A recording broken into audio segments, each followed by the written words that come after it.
दादी, ये होली क्यों मनाई जाती है? इसकी कहानी सुनाओ ना दादी माँ।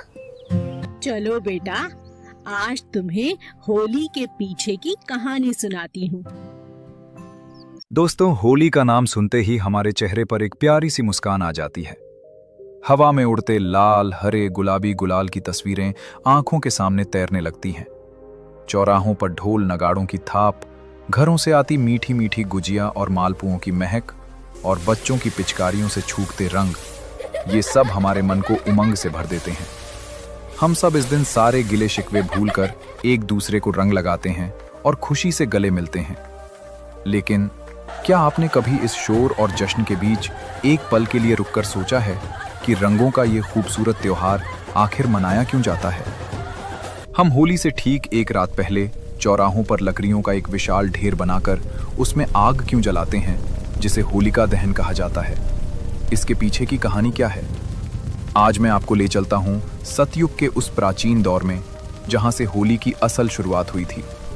ये सिर्फ एक कहानी नहीं है, बल्कि यह एक ऐसी रोंगटे खड़े कर देने वाली ऐतिहासिक महागाथा है जो हमें बताती है कि बुराई चाहे कितनी भी ताकतवर, कितनी भी विशाल और अजेय क्यों ना हो जाए, लेकिन सच्चाई और सच्ची निस्वार्थ भक्ति के आगे उसे एक न एक दिन घुटने टेकने ही पड़ते हैं। तो चलिए समय के पहिए को पीछे घुमाते हैं और इतिहास के पन्नों को पलटते हैं। ये कहानी शुरू होती है सतयुग में, जब धरती पर असुरों और राक्षसों का खौफ हुआ करता था। उस काल में एक बेहद प्राचीन समय में हिरण्यकशिपु नाम का एक अत्याचारी असुर राजा था।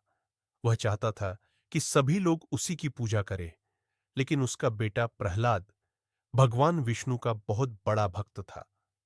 प्रहलाद हर समय भगवान विष्णु का नाम जपता रहता था। यह बात हिरण्यकशिपु को बिल्कुल पसंद नहीं थी, इसलिए उसने कई बार प्रहलाद को मारने की कोशिश की, लेकिन हर बार भगवान विष्णु की कृपा से प्रहलाद बच जाता था। आखिरकार हिरण्यकशिपु ने अपनी बहन होलिका की मदद ली। होलिका को वरदान था कि वह आग में नहीं जलेगी। योजना बनाई गई कि होलिका प्रहलाद को गोद में लेकर आग में बैठेगी, जिससे प्रहलाद जल जाएगा। लेकिन हुआ इसके उलट।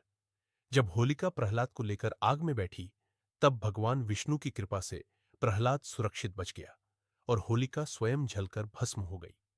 इस घटना के बाद लोगों ने खुशी मनाई और बुराई के अंत की याद में होलिका दहन की परंपरा शुरू हुई। अगले दिन लोग रंगों से खेलते हैं, जिसे होली कहा जाता है। रंगों का यह त्योहार प्रेम, भाईचारे और खुशियों का प्रतीक माना जाता है। इसीलिए हर साल होली का त्योहार मनाया जाता है, ताकि हमें याद रहे कि अंत में हमेशा अच्छाई की जीत होती है और बुराई का नाश हो जाता है।